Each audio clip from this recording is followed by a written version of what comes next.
Good evening, everybody. I'm Josh Jordan. I'm running unopposed for my third term on the Mount Vernon School Board. We've done a lot of good things on the school board in the last 6 years. We have a really good board. I'm local here to Mount Vernon. I graduated from Mount Vernon in '95. My dad graduated from here at 65, and my daughter's going to graduate from Mount Vernon in 25. A long history here in Mount Vernon. I'm a local business owner. I'm in the healthcare industry. We own and operate assisted living facilities in Northeast Texas with about 250 employees in the area.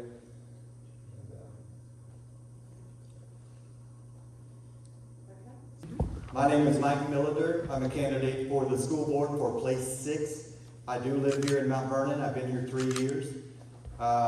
My wife and I retired when COVID hit, and we ran out here as fast as we could.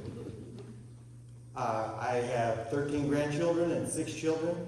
I spent my entire career in manufacturing. The last job was 31 years, and my last position was the general manager of manufacturing.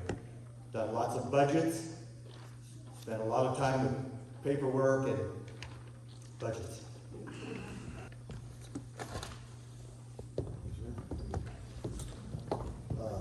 I'm Kyle Clayton. I'm running for school board. I've been a resident of Franklin County for 20 plus years. I'm a graduate of the class of 2007 at Mount Vernon High School. My wife, Christy, she's a graduate of 2008. We have 3 kids in the school. Ryland's in 6th grade, Lincoln's in 2nd, and Macon will start kindergarten next year.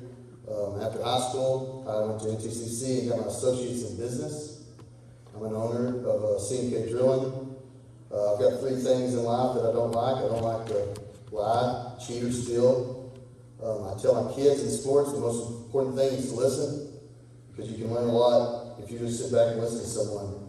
To be honest with you, I'm not good at public speaking. I'll do my best tonight. If you have any questions, just please call me. I'll do my best. I just want to do the best for the kids and be the best I can be. My name is Jim Gwicke. I'm running for the Franklin County Water Board District, Precinct 4. My wife and I moved out to Lake Cypress Springs about 5 years ago. Made it our forever home after retiring. Just love it out here. We've gotten active with the POA for where we live, active with the Methodist Church here in town. It really reminds me of the small town in Kansas I grew up in. It's just a great community. Love how tight-knit everyone is. For me, my work ethic started back in that small town. My family owned a business where I helped out. I worked wheat harvest to put myself through college. I actually worked at K-State for a few years, so I have some experience in the public sector as well as a 30-year career with AT&T, where I've managed a great deal of technology, finances, marketing programs, etc. So I've got a great deal of experience managing huge projects on time and on budget. And by huge, I mean multi-billion-dollar projects. And that took me a while to say that word without getting choked up, because I treat money like it's my own. And by that, I would submit to y'all that we were able to retire at 55 and move out here full time. So that's really, for me, it's about getting the water district's purpose, the priorities, the projects, the people, and their performance all in one. So, thank you. Did teach school for 35 years before I retired. I can talk in front of kids all day long. Okay. Retired a year and a half, or 2 years ago. My husband came home and said, we had a teacher walk out today, will you go back till Christmas? And I said, Finally, he convinced me to go back. At Christmas, they asked me, could you please stay? And I said, absolutely, because I totally remembered why I was there for 35 years. Because I love kids. Kids are my heart. Teachers also. We've been in Mount Vernon for 23 years.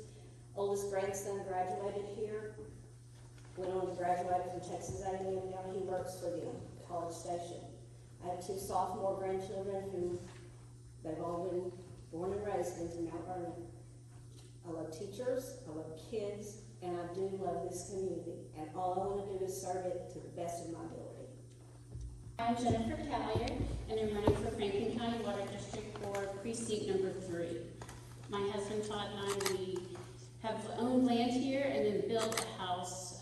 We've owned it for about 4 years now. We raised our kids in Frisco, but we had this like long 10-year plan.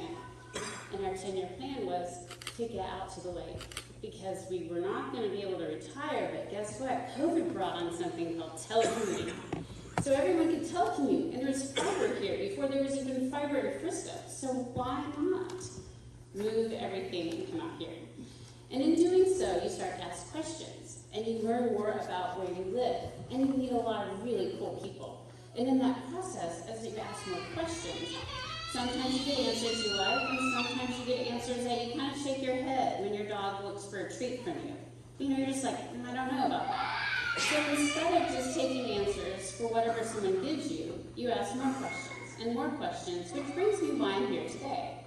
Because there's a lot of questions around the water district, about the lake, about hearing the term lake people. Lake people are the same people that live in Franklin County, and actually it can be quite discriminatory if you keep calling us lake people.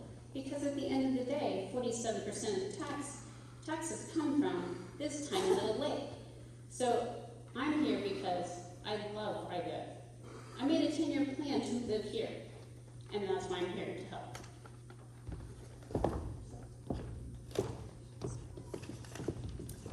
I'm Mike Ramden. I'm running for the Franklin County Water District Board at large. You didn't mention that my opponent's not here as well. But we've been here for about 7 years, a little over 7 years now. Retired from a telecom manufacturer in Plano after 36 years, one of those few people these days that works at a place that long. Main functions in my job were program management, project management, budgeting, finances, large, very large projects with AT&T as a matter of fact.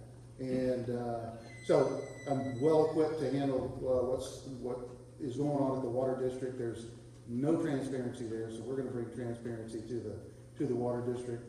And we'll wait for the rest of the questions. Maybe I'll get to whether there's a pet peeve I've got that's one of the questions, but I'll hold it there.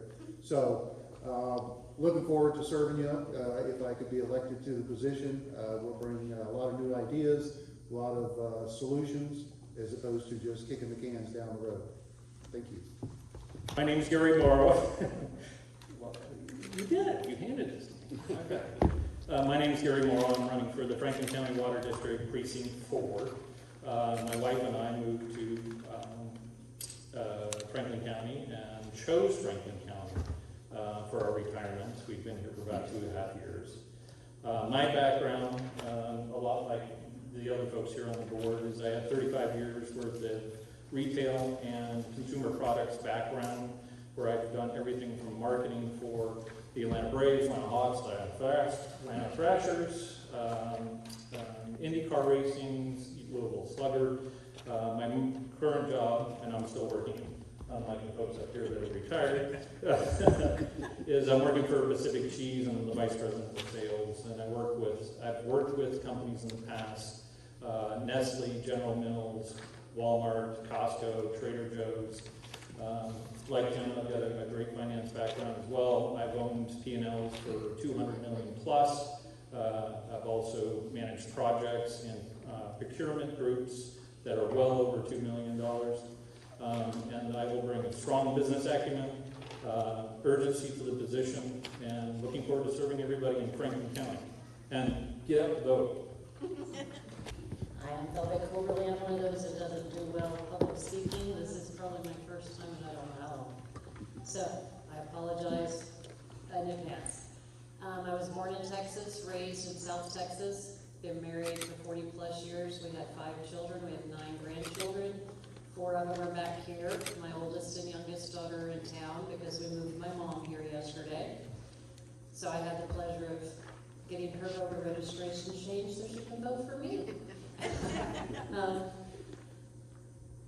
In our time that we've been together, we have led 3 youth groups in churches. I'm still in contact with many of those youth. I also worked with DCFS, where we lived previously, for a number of years with children involved with. They're in foster care, about to go.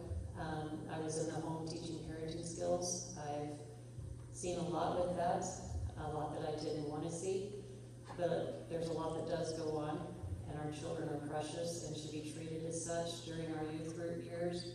We also had several youth live with us, one of which was my youngest best friend. She was at 250 attendance credit hours behind. Her and I worked hard. She did the work. I just encouraged a lot.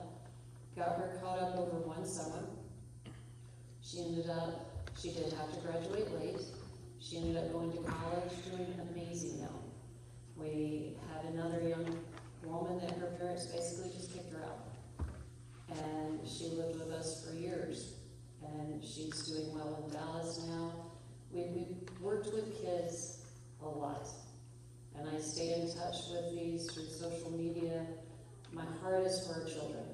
And right before we moved here, critical race theory, a lot of things started happening with the kids. And this grandmother got angry and said, my children might not have time to stand in this gap that I do. And I want to protect our children. I know Mount Vernon, it's not here, but that doesn't mean it can't come. And I want to see the best for the children of Texas. That's why I'm here. Running for school board, obviously. I forgot to mention that, didn't I? Thank you. We've heard a lot of statements of people feeling that the board has too much confidence in the abilities of the administrative personnel to examine all the evidence available to them and fully inform the board on matters on which trustees are expected to make decisions. What would you propose to the board or you as a member to do to change that perception?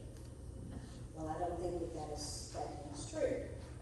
In that our superintendent gives us a weekly update on everything that happens. If anything goes down in the Mount Vernon School District, from an ambulance pulling up, we are one of the first ones to know that this has happened. If there's a rumor of something that is very concerning to us as a community and a school, we are informed immediately.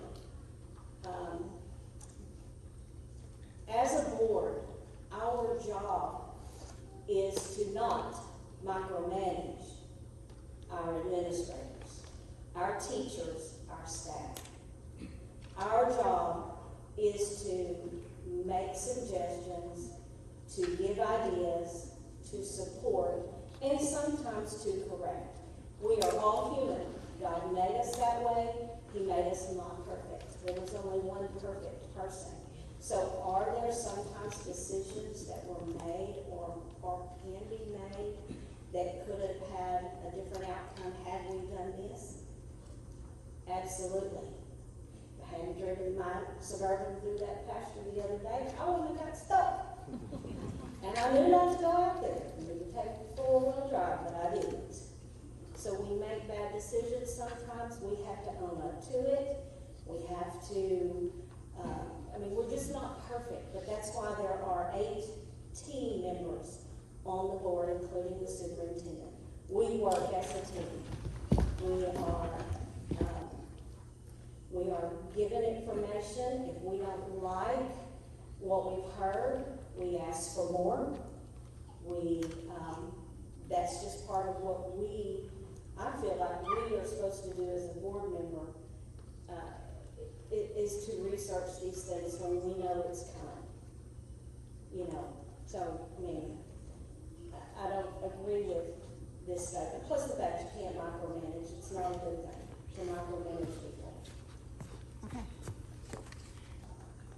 The MPISD is asking the community to approve a 2-part bond construction package with a combined total of $47.4 million. Are you in favor of the bond as written? If not, what would you change? Well, I don't know if that's right as far as 47.4, but I'm for the bond, I'll be honest with you. If anyone has to go to the restroom in here, you need to go outside somewhere else. There's nowhere to use the restroom. I mean, that's sad. Look behind you, you see all this champions and everything, there's no restroom in there.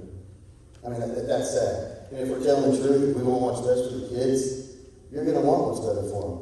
And I'm 33 years old, it's gonna hurt me more than anyone, although longer.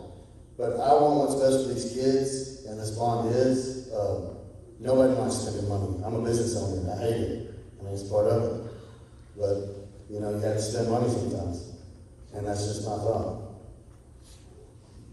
The 4-day school week is a newly introduced approach to education, attracting teachers and stretching the district operational dollars. What is your stance or opinion on the 4-day school week, and why? I would have been against it, for a multitude of reasons. I don't think it's been around long enough to really have an accurate study of what the effects of it are. We have a small community. We have more than 60% of our students on a breakfast and lunch program here. What do they do now for a 3-day weekend at home? We have children, you know, I have a first grader grandchild right here now. That's gonna be so hard on these students to stay an extra hour in class trying to pay attention. How do we work towards that? What does it do to them? We don't know enough yet to know. We think our students are gonna go home and study on that extra day on Friday. How many of us would have as teenagers? Or how many of us would have been getting into trouble if our parents weren't home? I would have been getting in trouble asking my mom. I just don't think there's been enough research or study on the long-term effects, so I could not have supported it until we see that. I think sometimes we jump on board too quickly and don't take the time to, let's just wait and see how this plays out a little before we make the decision to do it. Do I think something needs to be done to help our teachers? Absolutely. I just don't know that this was the best thing for our community. In today's world, where communications bring stories and tragedies from all around the world as well as across town to our doorstep, parents cannot help but be concerned about safety of their children and at school as well as other school-related events involving their children and their families. Do you feel there are no improvements to be made, and what suggestions do you have for better communications with parents regarding safety and other matters? There's always improvements that can be made. If the teachers aren't on a text list, they should be on the text list. Everybody should get a text if something happened in school. We should be working on the school to reduce the security issues that we have. Other known improvements, those are the two big ones. What are the top 3 things you want to accomplish if elected to the ISD Board of Trustees? Include why and how you would accomplish these things. I guess I can name a few things that we have done while we've been on the board the last 6 years. We've improved our TEA rating.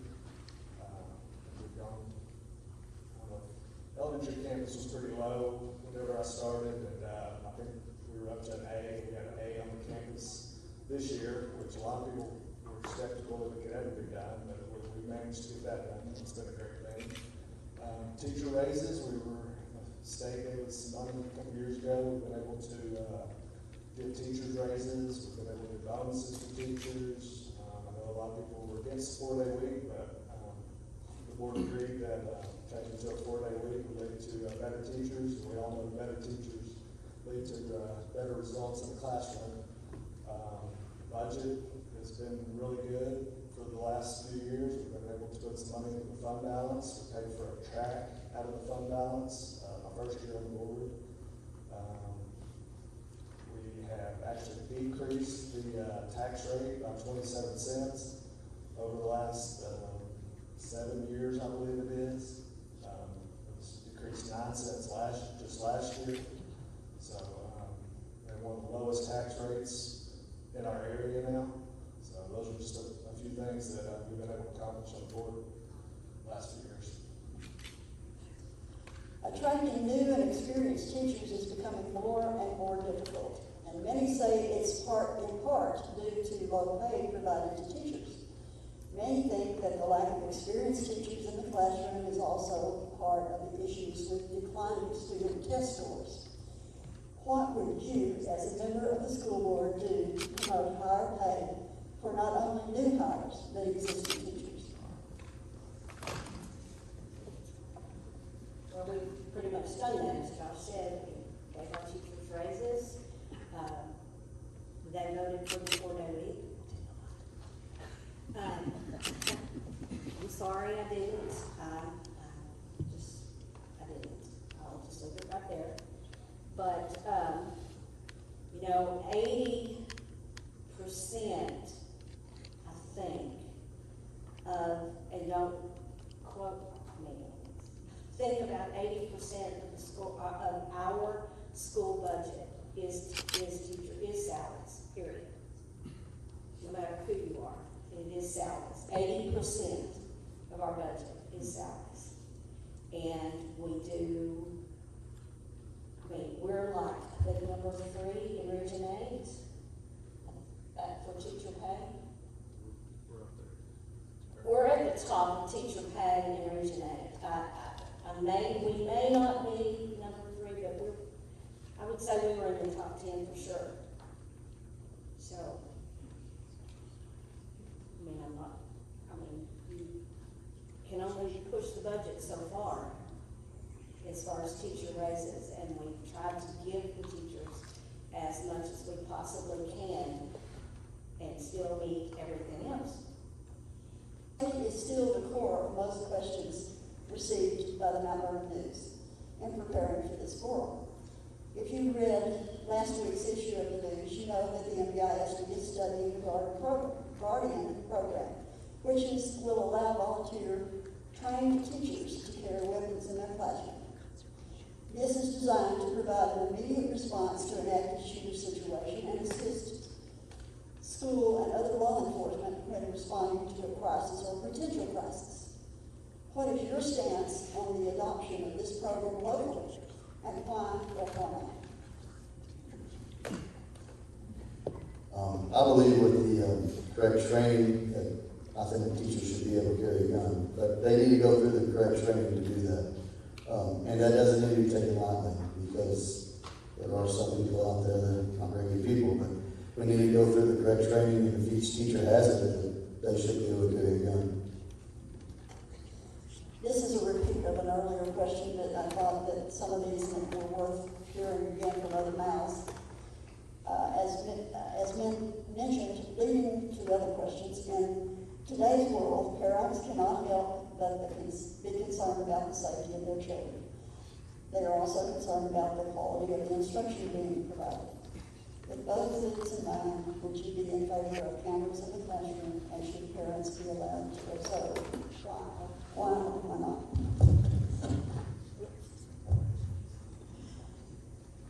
So I'm going to be the controversial one. I think if COVID taught us anything, it taught us that we need to know what's going on in our kids' classrooms, what's going on in there. Parents were shocked to see what their children were being taught in many areas. So I do not think they should be allowed in the hallways. I don't think they should be allowed in, obviously, restrooms, but in classrooms. I definitely think they should be allowed in there so that the parents only, not giving to grandparents unless they're the guardians, not giving to Aunt Susie, not giving to anyone else's, parents only should be able to periodically check in and see what's going on with their students, to hear for themselves what is being taught and how those things are being handled in the classroom. I totally support that. I think parents have rights, and we forget that sometimes. Not in Mount Vernon, I'm talking period. As a nation, we have forgotten that parents have the authority with these children. We come alongside the parents. Yes, we're their teachers. We as youth leaders, we had to still do, I remember 2 kids coming to me, I just knew they were dating. And I asked her, and she said, what, how do you know that? I said, it's obvious, sweetie. I've raised 5 kids, I know you're dating. I said, what do your parents think? Because another person that was another leader that had a problem with it and just told them they weren't allowed to date. My first question was, what do your parents think?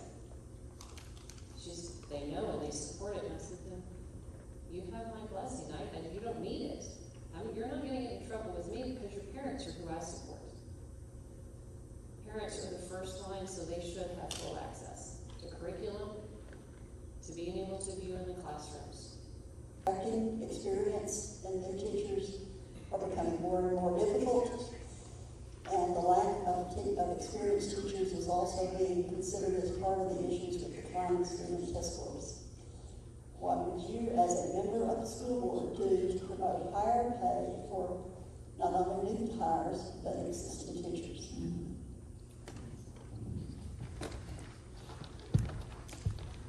I rarely say this because I'm very tight with my money, but in this instance, we need to get our checkbooks out. I don't think that a 4-day school week is going to fix the problem. If you looked at that presentation about the 4-day school week, we actually pay less than Mount Pleasant and Silver Springs. So when I spoke to the doctor about it, he said that, well, we pay more than Saltillo. Okay. We really need to just get our checkbooks out and pay these teachers. We have the lowest tax rate as it is. This seems like I won't say a no-brainer, but really and truly, if we want to attract teachers, let's pay them. Question number 4 for the water district candidates. As a member of its board, what would you do to be as forthcoming with the public as possible in communications on plans and proposed actions of the water district? Will it take a Freedom of Information Act request to get information? I certainly hope not. I would like to see them use the website as a tool to get more information out there.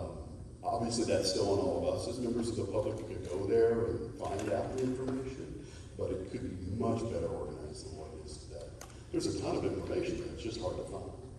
The other thing I would encourage the new general manager to do is to create information packets that back up what the board is, what's on the agenda for the board, so that we can understand a little bit more of the pros and the cons and what's going into the recommendation, not just a sentence or two to cover the topic and then everybody kind of goes into it blindly.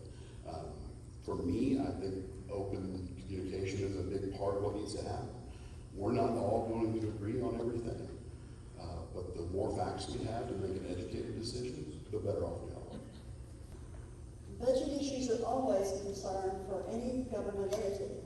What areas of focus do you see as critical to have increased funding and attention? What areas of focus do you see as critical to have increased funding and attention? I think over the past year and a half, we've heard things like the board is going to sell Mary King Park. Mary King Park was a donated piece of land by family. So I think an area that's trying for help is our dam repairs and our parks. Most people visit a park or they visit a friend on Lake Cypress Springs before they ever decide to buy property. So if we're going to attract more people, especially younger families, to the lake, as we have a generation that's going to get older and possibly pass the house down or sell it, it makes sense to make our parks a special place for families to be. So how do we do this? Well, there's a lot of different ways. I mean, our board currently has spent hundreds of thousands of dollars on different types of engineers, on different consultants, and they all have their own idea. But the reality is it's pretty simple. There's state funding available, there's national funding available, but our boards never applied for it. So they spend all this money on trying to get ideas and to get the assistance needed, but the reality is you just gotta go do it, and it's not hard to do. Now, there's a timing to it. So the timing to this is what you would apply for right now, you wouldn't even have access to until 2025. So you have to plan for it. This position is a 4-year position. So we have to get started now. So I would encourage everyone to come out and vote because we really do need to spend a lot of time and money on our dams. And then we also need to spend a lot of time revamping our parks and making it truly a place that we can market and create revenue for Franklin County Water District and showcase what this lake really can do for families. He drew number 7, in seeking funding from the required work to in seeking funding for the required work to stabilize and then repair the surface of the Franklin County Dam on Lake Cypress Springs, the Franklin County Water District has begun looking at many funding or partial funding sources. The actual cost is not to be projected for another 8 months to a year, when engineers and planners reach 90% of their work completion in preparation for that. What do you see as the best funding source or sources and why? So there's many sources of funds that the water district can apply for. One of them is not the sale of Mary King Park. That is absolutely off the table as far as I'm concerned. Others, if I'm not elected, that may happen, but that was one of those easy solutions that just got ran through and almost didn't get stopped if it wasn't for the public outcry. But there are many grants out there from the federal government, from the state government, from the highway department, the new infrastructure program that the Biden administration has started has billions of dollars out there. I believe it was Cedar Creek Lake got $10 million, $11 million to go make repairs. We didn't get anything. We're still studying. We're still in the analysis paralysis. Let's let the engineers just grind away. So that's one of the things that we had said early on is we want to plan by the end of the year. Unfortunately, the engineers came through on March 21st and said they'll have a plan at the 90% level of how to do it, and they can estimate the cost. Selling Mary King Park was kind of a crazy idea when you don't even know how much money you need. We're just going to go sell a park. No, we're going to go get grants. We're going to find other ways to get the state and federal governments to help us get this fixed. We've heard a lot of statements of feelings that the board has too much confidence in the abilities of the administrative personnel to examine all evidence available to them and fully inform the board on matters that the directors are expected to make decisions on. How would you propose to the board, or you as a member, to change that in dealing with the district's next general manager? We can go on and on and on about this statement, about the general manager and the expectations. It comes down to, I don't think there's any lack of confidence in the administrative group that's in the office today. I think the lack of confidence really comes from the general manager and the board. And the reason there is the general manager basically runs the board, tells the board what to do, and asks the board what to vote on. That's completely backwards of any board I've sat on. And that's what we need to change. That is the main thing that I know the board can do with the correct people on the board, is to get in and start managing the manager. Go in and set key performance measures, performance goals, put them in charge of projects that make sense, and go out and get the funding and report back to the board with what he's done. I have 100% confidence in the administrative staff, some of the hires that have been done, but I can tell you right now, the board and the general manager are the problem in the Franklin County Water District. Mr. Nowicki, what are the top 3 things you want to accomplish if elected as a member of the board, and clarify and how you would accomplish these things? I think we all agree the top priority has got to be the dam. That project must be funded. It's the purpose of the lake, the whole deal, right? I hope there's some grant money available. I really, really do. And I look forward to seeing that. But short of that, what's it going to take? And we're going to have a lot of hard discussions about where that money comes from, because it's going to be a big bill. Sad.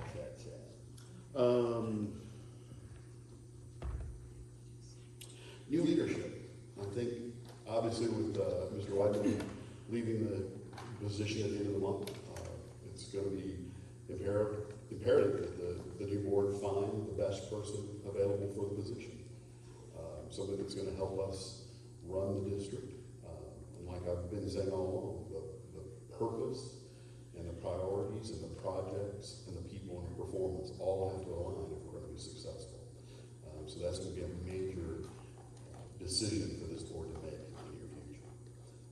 And I think finally it's just the increasing awareness. What is the real purpose of the lake, the water district, and sharing more about what we're doing. I think there's a great deal of confusion about many of the who does what, why, where, when, how it's done. We hear a lot of stories, but it seems like the water district as a whole has kind of been absent from getting out there and educating us about what's really going on. So I would say those are my top things. What do you see as the role of the Franklin County Water District in the development of the proposed Marvin Nichols Reservoir?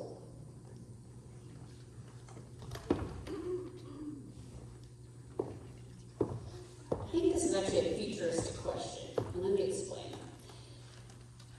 This reservoir has been on the books for 10 plus years. It's been talked about, it's been debated. But the reality is, I can't do anything if I'm not already on board for it.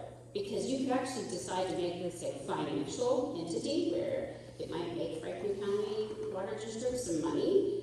It could be something that you decide to say, I don't want to be involved with that. And other entities, around us decide to get involved. Because the reality is the water that is supposed to be in that reservoir is not slated for anything around here. It's slated for Dallas. Currently, there are lakes around us that are already proposing plans of how they're going to sell water to Dallas. So by asking me what my thought process is on how I could make a difference as a board member, first I got to get there. And second, we need more information. There's not even a packet out about this. There's nothing really real that can tell us by doing X amount we'll get Franklin County X return. Until I see something like that, I first have to get on the board and then I can get back to you on that. About not long after taking office, President Biden issued an executive order to tackle the climate crisis domestically and abroad. In it, he established a goal to conserve at least 30% of the U.S. lands and fresh water and 30% of the U.S. ocean areas by 2030. This was to support locally led and locally designed conservation efforts. What do you see as the 30-30 initiative, as it's called, and its potential impact on Lake Cypress Springs and support your people? So the 30-30 plan actually came out in 2019. Scientists came up with this, and then in 2020, Mr. Biden decided to make it one of his platform issues or one of his executive orders to put this forth, and he's going to be a conservationist. I don't see this really helping or hurting the Lake Cypress Spring. It's a federal program. It's going to be bogged down in bureaucracy. If there is an opportunity, just like with the infrastructure plans, if there is an opportunity to get money to help Lake Cypress Springs, we would certainly go for it. But I think what we've seen, this was from 2020, we're now in 23. What have we seen? Nothing. It's getting us in line with the other countries around the world. So it's a campaign discussion as far as I'm concerned. But if money's available, we'll go after it. As I mentioned previously, the grants, that's money we've got to get. So we'll be watching for it. This one is fairly straightforward. There's been less than ideal working relationships between Franklin County Water District and the Franklin County itself, the elected officials. What do you see the Franklin County Water District doing to improve that relationship?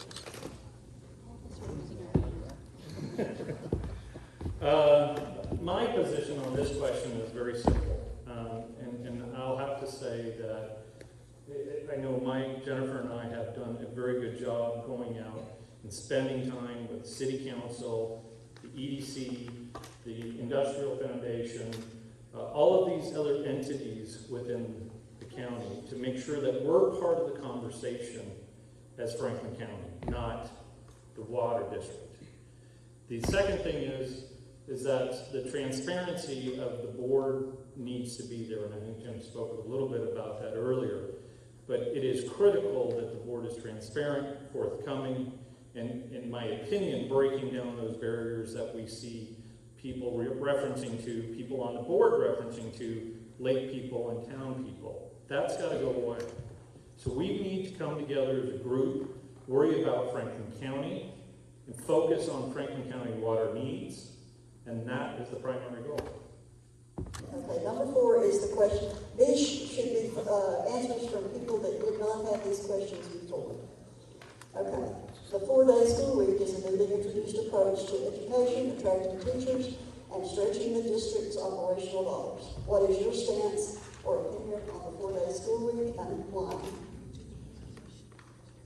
Well, I voted for the 4-day school week. I don't know if it'll stretch our dollars any further. I mean, I think our support staff and everyone are going to be paid the same. I don't think we're going to teachers will be paid the same. It's not going to decrease our salary budget at all.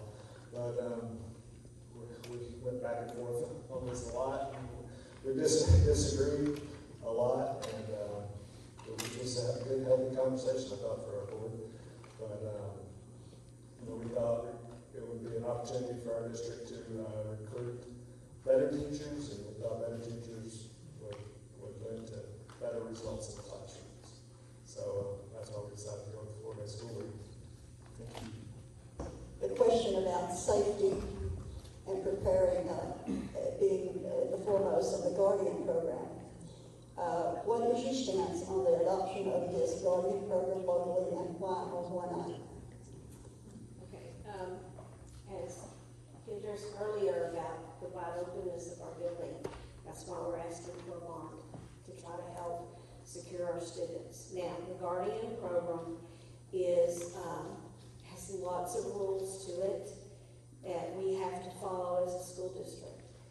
The employees are asked if they want to participate, and they have to, it's not everyone, first of all. It is not everyone. And those who are chosen have to go through a psychological exam. They have a lot of trainings, several trainings that they have to complete, and there's just a lot of safety things to it. I like it because whether we have one SRO or 2, we have an absolutely fabulous sheriff's department that if we call and they are anywhere close to the school, our first responders in this community are spot on at our campus. Whether it's sheriff's department, whether it's fire department, it doesn't matter. When you put it out there, they're here. If they're anywhere close, they're here. With the Guardian program, there are rules to it and there are safeguards to it, but it does allow for each campus to have one or more, depending on the campus, people who do carry. The rules to it have not been decided by the school district yet. There are several different ways you can go with it, and that's part of what we are researching and looking at and trying to decide, what's the best way for Mount Vernon to go forward. I am back at work now, like I said, just because I figured out I kind of like kids a lot. And we do have a Guardian program in the other district that I'm at, and I do not know who our carriers are. I know who 2 are, but that was just by accident. I wasn't supposed to find that. But I do think that we need to have something that is, the sheriff can be here in 3 minutes. If Max is on the elementary campus and something happens on the junior high campus, the response time is just too great for us to take a risk with anyone's child at all. And so, as crazy as this world is getting, I hate that we have to think about it, but this world is getting really crazy, and it's just something that I feel like we need to look at and really research and establish our rules for the program according to what Mount Vernon ISD needs. All the tragedy and things that we get from the various media and the concerns that parents have about safety for their children in school as well as other school-related events. Do you feel there are known improvements to be made? And what suggestions do you have for better communications with parents regarding safety and other matters?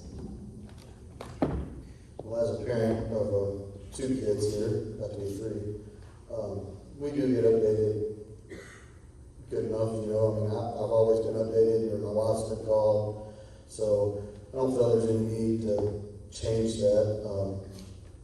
I do feel that we have to stay on top of it. If there's something that we can do out there, there's always pros and cons to everything, so we have to look at both sides of it and see if we can do better in it, so. Well, we're going back to the Guardian program. I think that's kind of in the forefront. So what is your stance on the adoption of this program locally, and why not? I 100% support it. I think we should enact it across the state in every school district we have. As it's been stated, we do have top-notch officers, sheriffs here, but we have a large county. And they might be out across town on another call and can't get here as fast as they want to. And it's been proven that if you have signs out that we are a concealed carry, a lot of your people will just pass that one on by because they know they might get taken out. It sounds horrible, but this is the truth of it, before they can do the damage they want. So let's do what we need to protect the children of this county and let teachers that can pass psychological testing, they can do the training. It's extensive. I've looked into 3 different places that offer it already. And a lot of them will do it at no cost for teachers and administrators because it's that important to keep our children safe. So I think it should be top priority right now above anything else. Let's get that implemented. Moving right along, number 5. For our last question on the school board side. The Mount Vernon ISD is asking the community to approve a 2-part bond construction package with a combined total of $47.4 million. Are you in favor of this bond as written? If not, what would you change? I begged her for this question, but she wouldn't give it to me. I had to pick it. Here's the facts. The school district at the beginning of this year was $18 million in debt. That's $11,000 per child. The high school districts are about $25,000 in debt. That's the highest for any comparable school district, $25,000. And this thing says 47 million, it's actually 63 million in two packages. If we vote this in, we will be $52,000 per child in debt. That's more than twice as high as any other school district, anywhere, especially comparable school districts. Now, one of those school districts that they compared us to is Winsboro. They are $25,000 a child in debt.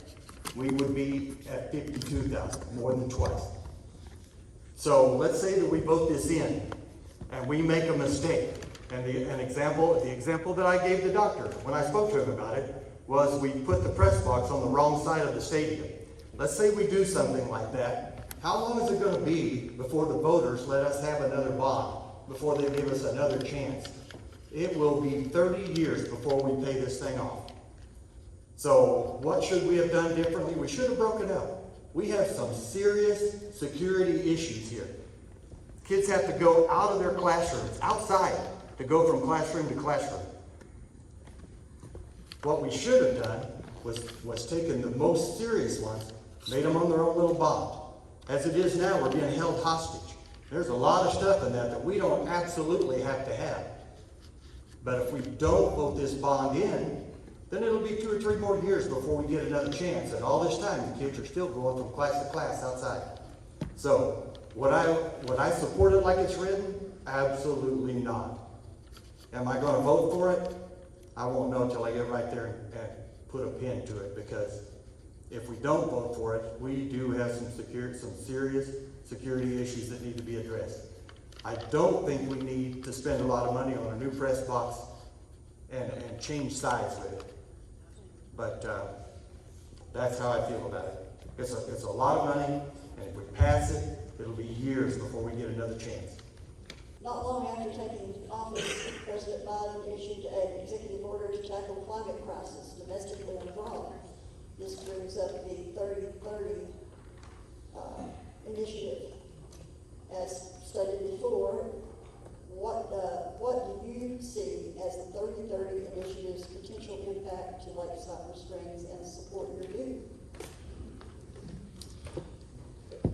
As Mike elegantly put it, this was an initiative that was brought forward from 2019. Scientists went out and found all this information, said this is what we need to do. We need to have some kind of conservation plan put in place. Biden adopted it in 2020 and coined the phrase 30 by 30. So,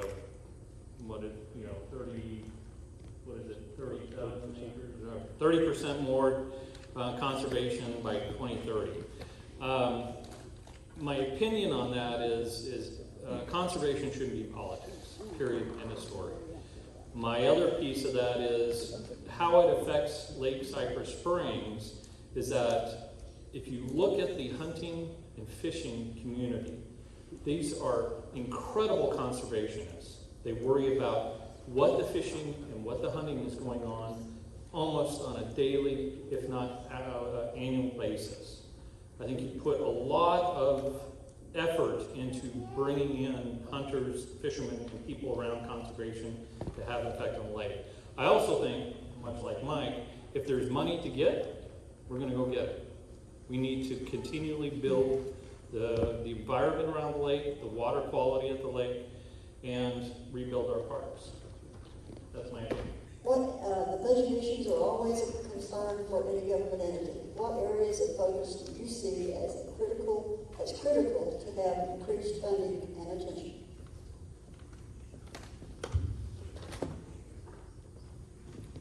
So one of the things that's surprising to me, I found, I guess 2 weeks ago when we heard the appraisal district talking to the city council and the county, that the water district only gets $7,600 in tax revenue from the county residents.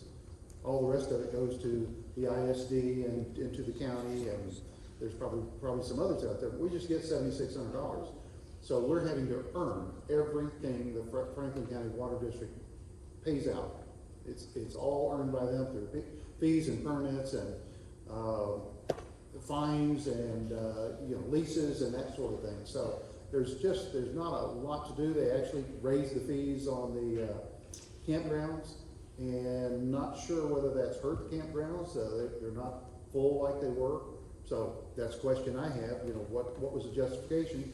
I don't think that went before the board. That was just done. So we've got to look for the grants. I think Jennifer mentioned it. I've mentioned grants before. There are grants from Texas Parks and Wildlife to help us fix the parks. Parks is one of the top issues, along with the dam. And they're 50-50 grants. You put in $1,000, they put in $1,000. But you can do that every year. Back in the original plan, back in 1971, the authors suggested that you should be getting grants from the Texas Parks and Wildlife every year to perpetuate a continuous improvement and maintenance program for those parks. And we hadn't done it. So now we know about it, we can go get it, apply for it. And of course, that's all gonna depend on how much money the water district has to kick in on their side, but we can spend twice as much money doing that. And it'll be a long-term plan, 2 to 5 years at least. The dam's gonna be a multi-year program.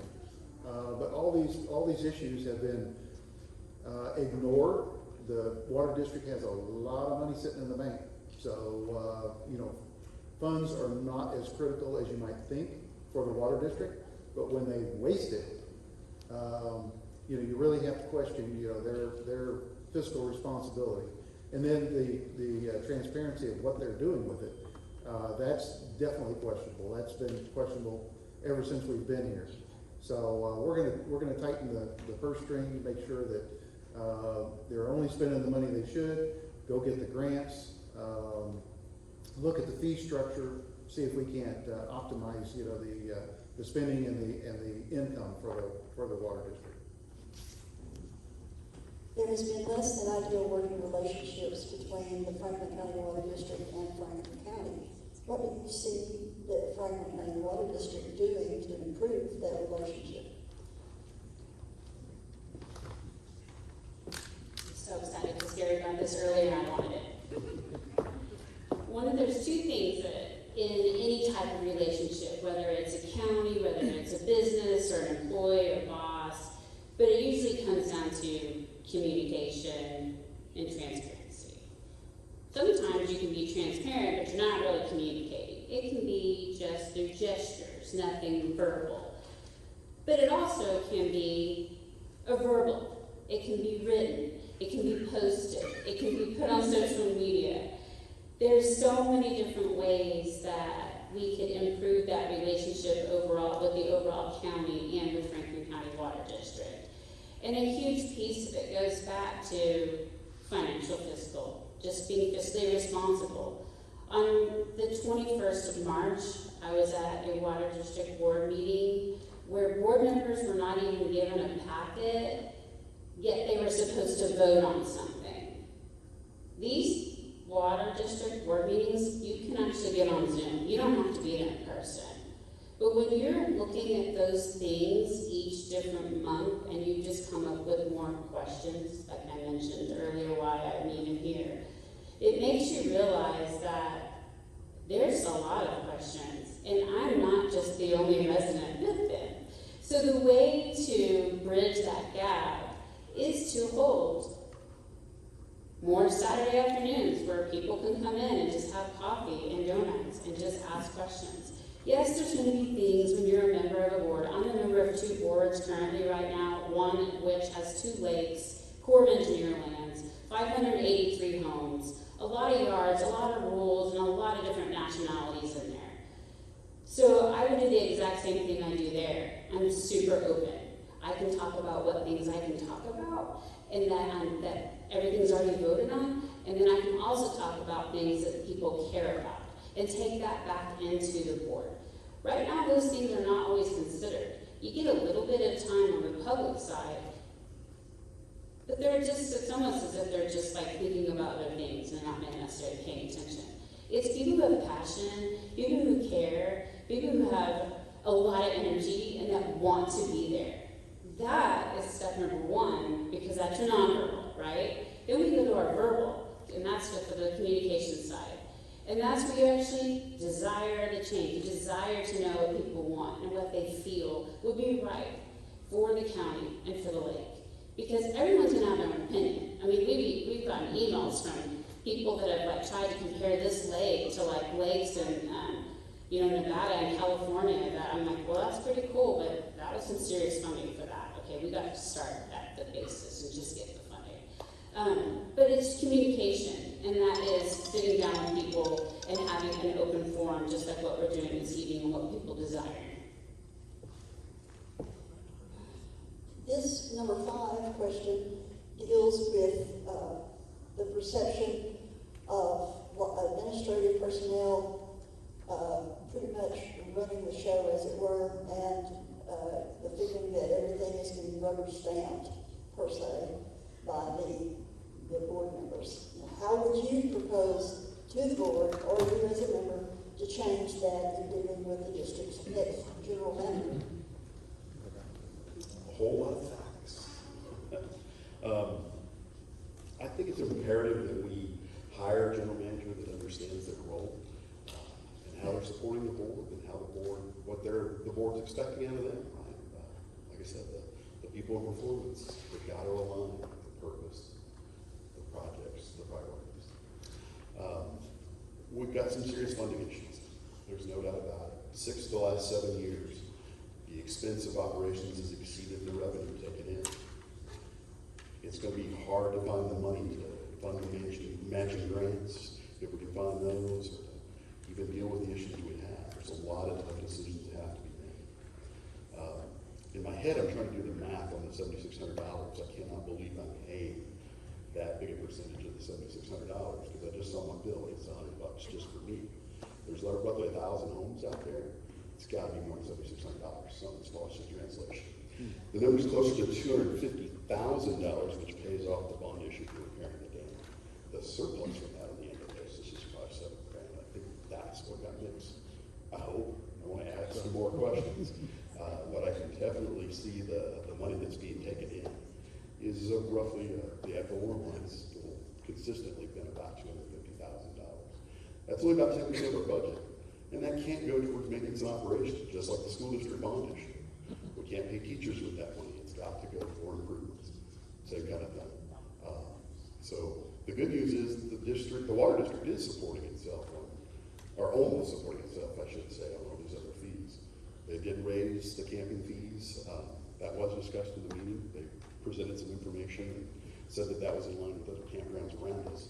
But I'm with you, the utilization is down. We've got to do some looking at the history and see whether or not that was the right thing, or did we do too much, or do we need to do some promotional pricing, or what have you. All problems we got to solve at AT&T for years. Every week we had a cabinet. But anyway, we know how that goes. But anyway, I just want to, I think I'm the last one. So thanks again. I have a few more things that I'm going to touch on before. A few more things I wanted to bring to everybody's attention before you leave tonight. Just to remind you that early in-person voting begins Monday for all of these conditions. Depending on where you live, you may only be able to vote on a portion of the water district personnel or candidates because they are specifically representing that precinct. So check your voting registration and find out where you live so you know before you go, but hopefully you found out tonight a little bit about the person that, or persons that are candidates for the positions for your area. Just to run through this, they did make it a little easier for early voters because they consolidated all the voting for the bond issue, the water district, and the school board to one location, which before they've been in a lot of times in different offices, so it made it that if you wanted to vote, you had to go three different places. So for some things, or at least two.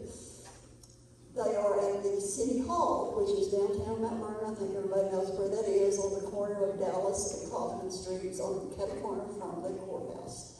So you can go there 8 to 5 p.m. Mondays, Wednesdays, and Fridays from April 24th through May 1st. And vote, or 7 a.m. to 7 p.m. on Tuesdays, Thursdays, and Saturday, April 25th through May 2nd. I'm a little unclear on the water district whether or not they're going to have that Saturday open or not. I don't believe they are. That's the only hang up. Don't wait till Saturday to go to your early vote. So I think we've kept you long enough. I know that most of you have an interest in this in one way or another, and we appreciate you being present. Please talk to your family and friends and share your information. So I'm going to ask these people to stand one more time as I call your name. Franklin County Water Board at-large candidates: Mike Ramplin,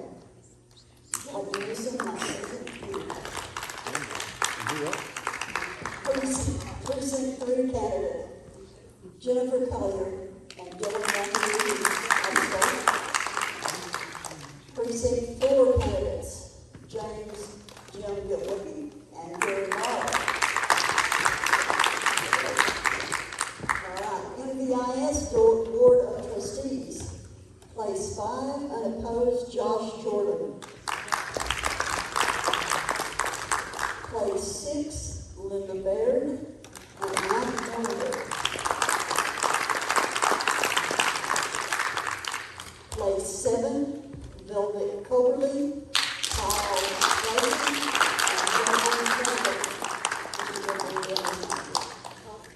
thank you all again. I appreciate you being here. If you have a chance to talk to your candidates, I'm sure they'll hang around a little bit to talk to anyone who's interested in getting some more information from them. Thank you again for being here.